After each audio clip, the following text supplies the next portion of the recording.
ना मनवा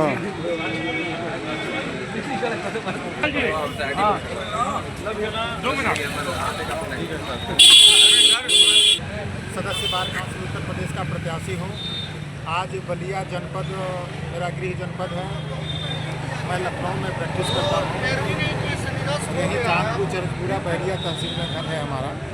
और आज सभी अपने बड़े भाइयों से, छोटे भाइयों से, मिल करके अधिवक्ता भाइयों से अपने लिए प्रथम वरीयता का वोट जो है, जो क्रमांक संख्या मेरा सीरियल नंबर 130 है, जो बार काउंसिल के चुनाव में है, उन सबसे अपील कर रहा हूँ कि आप लोग अपना प्रथम वरीयता का वोट दे करके मुझे विजयी बनाएं।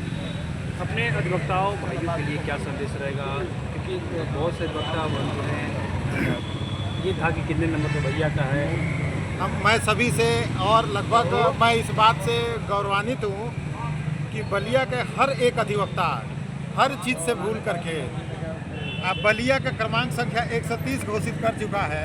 और हर एक अधिवक्ता अपने आप को जयनारायण पांडे समझता है और मैं उनका आभारी हूँ। वो मेरे सब छोटे भाई हैं और जो बड़े हैं मैं उनको प्रणाम चरण स्पर्श करता हूँ और उनको कहता हूँ कि जब कभी भी कोई बात होगी तो जयनारायण पांडे किसी का छोटा भाई है, किसी का बड़ा भाई है, वो हमेशा खड़ा रहेगा। मैं वर्तमान में मेंबर भी रहा और वो कहा जाता है कि टेस्टेड भी है। कहा जाता है कि बनने के बाद आप पता ना कैसा हो जाएंगे, कैसे नहीं हो जाएंगे। सबने देखा है कि सबसे कंधा से कंधा मिला करके बिना भेदभाव के अधिवक्ता एकता जिंदाबाद करते हुए सभी के साथ मैं खड़ा रहा हूं और सबसे अपील करता हूं। और अपील तो मैं कर ही रहा हूं। और सबसे खुशी की बात है कि बलिया के एक एक अधिवक्ता, उत्तर प्रदेश के में अधिवक्ता जहाँ जहाँ भी उसके परिचित है, सभी अपने से फ़ोन करके बता रहे हैं कि जयनारायण पांडे हमारा एक छोटा भाई लड़ रहा है।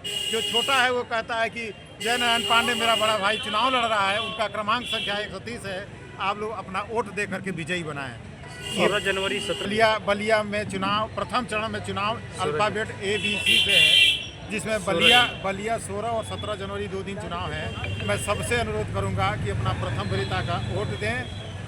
और हम कभी किसी कारण से किसी के पास अगर नहीं पहुंच पा रहे हैं तो आपके माध्यम से मैं अपील करता हूं कि आप अपना प्रथम वरीयता वोट आए और सभी मतदान में भाग लें। ये मतदान पर्व है और इस पर्व में आए बिना भेदभाव के, सब मिलके एकजुट होकर के बलिया के क्रमांक संख्या 130 जयनारायण पांडे को प्रथम वरीयता वोट देकर के विजयी बनाएं। पूर्व में भी जयनारायण पांडे जिंदाबाद जिंदाबाद जिंदाबाद जयनारायण पांडे जिंदाबाद जिंदाबाद। पांच मेंबर रहे और अधिवक्ताओं के लिए आप लड़ते रहे, तो क्या पूर्व को भी अनुभव ज़्यादा है? तो मैं पूर्व में भी लड़ता रहूँगा। सुरेंद्र भाई जानते हैं और ये हमेशा हमारी न्यूज़ को प्रकाशित करते रहे और अपने न्यूज़ के माध्यम से सुरेंद्र जी अब चारों तरफ उसको राज्यपाल तक पहुँचाए हैं। मैं अधिवक्ताओं के लिए toll tax, advocate protection act और मेडिकल इंश्योरेंस के लिए कैशलेस मैंने मांग किया। और मैं उस गांव का रहने वाला हूं कि मैं हार नहीं मानूंगा। अभी पूरी तो नहीं हुई है, लेकिन उस गांव का रहने वाला हूं जो एक काम तोड़ने के लिए अगर एक बार पत्थर चलाने पे नहीं टूटता था तो जब तक तोड़ नहीं लेते थे तब तक पत्थर चलाते थे कि उसको तोड़ लिया जाए। तो मेरी मांग वही है कि अधिवक्ता और उसके परिवार के लिए 10 लाख मेडिकल कैशलेस योजना लागू है, अधिवक्ता प्रोटेक्शन एक्ट लागू हो। और मैं उसको चेता देना चाहता हूँ आपके माध्यम से कि जो सत्ता और सुख के लालच में जिस अधिवक्ता भाइयों के वोट से चुन के जाते हैं और सत्ता के सुख को भोगने में माहिर हैं, उनका विरोध मैं हमेशा करता हूं, मैं हमेशा करता रहूंगा।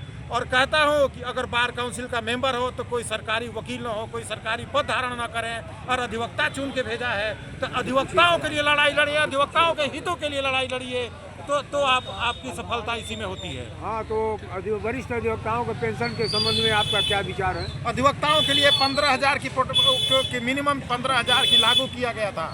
मैं बताना चाहता हूं कि माननीय सुप्रीम कोर्ट ने जब रजिस्ट्रेशन के लिए कहा कि 750 रुपये में बार काउंसिल रजिस्ट्रेशन करें अधिवक्ताओं के लिए, तो उस योजना को ड्रॉप करना पड़ा, क्योंकि 750 रुपये का रजिस्ट्रेशन हो गया। तो फंड की कमी के होने से नहीं तो 15,000 रुपये का रजिस्ट्रेशन हो। और 1 महीने बाद जारी होने वाला था नोटिफिकेशन कि बार काउंसिल स्वयं 15,000 रुपया जिस अधिवक्ता की प्रैक्टिस 35 साल की हो गई है उसके बाद उसको 15,000 रुपया की दी जाएगी। और जब से बने तब से 70 साल के नीचे बने अधिवक्ताओं को 5 लाख रुपया दिया जाता है, और 70 साल के ऊपर किसी भी अधिवक्ता का देहांत होता था तो कुछ भी नहीं दिए जाते थे पहले, और आज के डेट में 3 लाख रुपया उसके परिवार को दिए जाते हैं। पुनः आप बार काउंसिल का चेयरमैन चुने जा रहे हैं, तो पुनः वरिष्ठ अभी तो अधिवक्ताओं मैं- को पेंशन की सुविधा बहाल करेंगे? मैं तो पहले अभी सदस्य का चुनाव लड़ रहा हूँ, चेयरमैन तो वहाँ होता है। मैं विजयी बनाऊंगा तब पूरा अपने आंदोलन को आगे जारी रखूंगा और मांग को पूरा करने के लिए पूरा प्रयास क्या करूंगा। कहना चाहेंगे अधिवक्ताओं से क्या संदेश देना चाहिए? अधिवक्ताओं के लिए क्या संदेश? अधिवक्ताओं को मैं इतना संदेश देना चाहता हूं कि आप अपने चुनाव में प्रैक्टिशनर अधिवक्ता और अधिवक्ता को चुनिए। आज बहुत बिल्डर्स आ गए हैं, बहुत क्रिमिनल आ गए हैं इस चुनाव में। लोकतंत्र है, और समझ करके और अधिवक्ता को चुनिए। इसी को अधिवक्ता का चुनाव है। धन्यवाद।